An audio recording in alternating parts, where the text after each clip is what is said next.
Hello, Internet. Voice of Mike Bertolini here, and I'm going to read you a series of stories. Quick, little bite-sized nuggets of horror that I hope you enjoy. If you like this content, remember to subscribe, hit that like button. Let's get into it.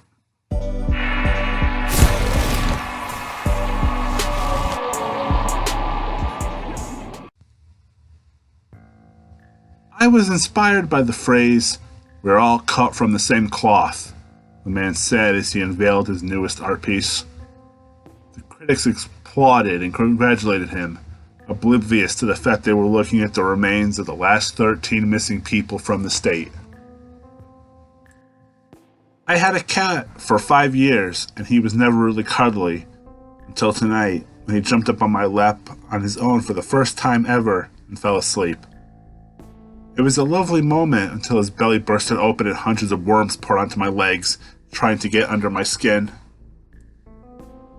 I walked past a beggar who held out his hand saying, "Please, sir, I'm so hungry." I knew then that I was never going to get out of this corn maze. I walked over to my nephew as they lowered my brother into the ground, and said, "Although he wasn't the best dad, we'll all miss him." His eyes stayed glued to the coffin as he replied, "I didn't." The doctors told us to expect mild brain damage after she was saved from drowning. Her questions are becoming more bizarre. I'm starting to wonder what they pulled out of the ocean.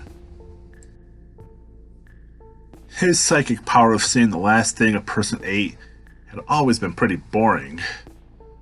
Until he met the little old lady at the bank and saw her smiling.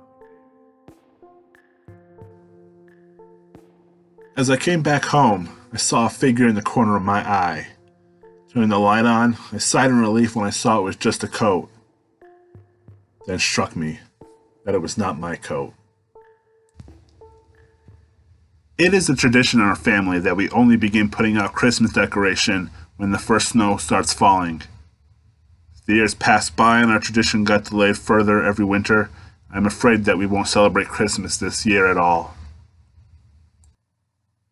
As I sat watching the crowds, coffee in hand, I was suddenly struck by the beauty of a girl walking by. The papers will report her name, but the history books will tell mine. Normally, hoofprints in the snow in December is a jolly, fun sight. They are less festive the morning of December 6th, while your parents frantically search the house for your little brother. I finally passed away, and now I know what comes after death. You can imagine the horror on my face when they asked me, "So how is heaven?" I told my daughter there was no monster hiding in her closet, but that she could sleep with us anyway. I thought that was the safest way to get her to move without alerting the creature I had seen it. After hearing terrible stories from my grandmother about what a guard did to her in Auschwitz, decided to go back in time and kill him. As I look at his lifeless body, I slowly start to disintegrate. The dog kept scratching at the door, but the man inside was too scared to budge, because he saw that his dog was sleeping beside him. Yet the dog outside kept persisting, because he knew what was inside with his master was not him. My 6-year-old daughter woke me up this morning, filled with joy, because her elf on the shelf had once again come to life and moved to the other side of the room while we slept. The only problem is that I had forgotten to move the elf from the last spot I placed it, and we live alone. I don't know which is more terrifying, that someone broke into my room last night, or that my sleep paralysis demon scared him away.